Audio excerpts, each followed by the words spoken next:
And it is Fremantle against the Brisbane Lions. Ryan Crowley and Joel Patfull in opposition to each other play their 150th game.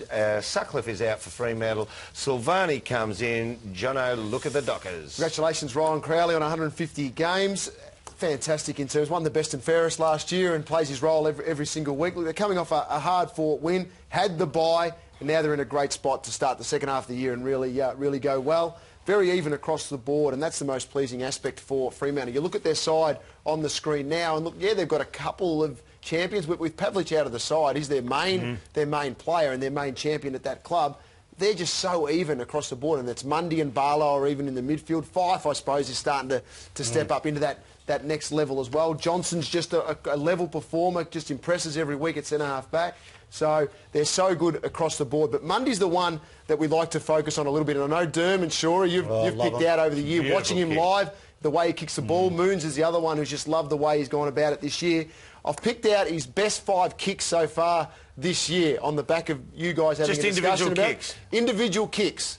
So let's roll through them. Number 5, we'll have a look. It'll pop up here.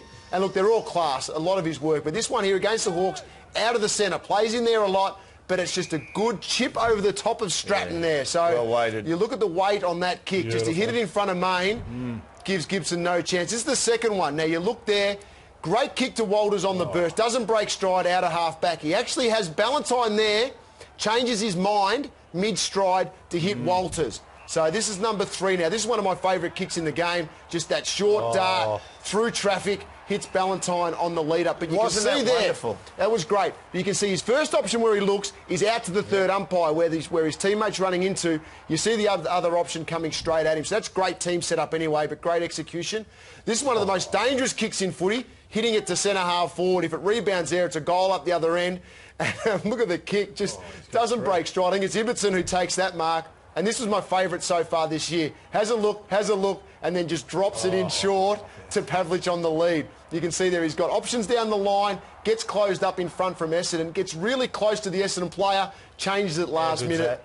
And that's an outstanding kick. His body is still moving towards the target out on the wing. So to describe that, your hips, the way you kick it, the hips will always come through straight at the target. Hips are coming that way, gets confronted, and motions the leg out. That's it, can drag the leg out. That's extraordinary, that kick. I mean, this kid, if he was in Melbourne, we'd be talking. I hope he votes in the Brownlow. I reckon he'd be nearly 3rd in the Brownlow at the moment. Oh, fantastic season. Alrighty, let's take a look now as we move on at the Brisbane ins and outs. Maloney is out with the back, Polkinghorn, Karnitsis, Michael, Crisp, Longa and Pepperoni. There we go. Pepperoni. Leuenberger comes back in. Rockcliffe is back. Lyle, McKeever, Golby, Daniel Rich also. They've got a couple of really good ones back there. Let's have a look at them now. Paco. Yeah, massive change. The 4, Leuenberger, Rockcliffe, Lyle and Rich are big ins for them, I think, in where the game. But look, they've got a lousy record against Fremantle and an even worse record at Patterson Stadium, so they've got not much to look forward to. They desperately need a good win for both the team, I would suggest, and the coach morale, and they need to do it this week again without, I think, 2 important players, Brown and Merritt. Voss came out publicly and asked them for an improved work rate. Well, I'll let you know they're down, way down in contested possession, so they've got something to do there. And he says more defensive pressure. They're the 3rd worst team in applying pressure in the competition right now. So there's 2 areas at least they can kick up and do. And they've got a tough month, I tell you. They've got the Dockers, Cats, Hawks and Suns in this next month, and they're not looking too good at all at the moment. Congratulations also to Simon Blake. Yes. He passes Chopper Ashcroft as the most capped player at the Brisbane Lions. 319, I think it is, from memory. Let's have a tip around the board here. Who's going for Fremantle? Who for the Lions, Jono? Fremantle. Fremantle. Fremantle also.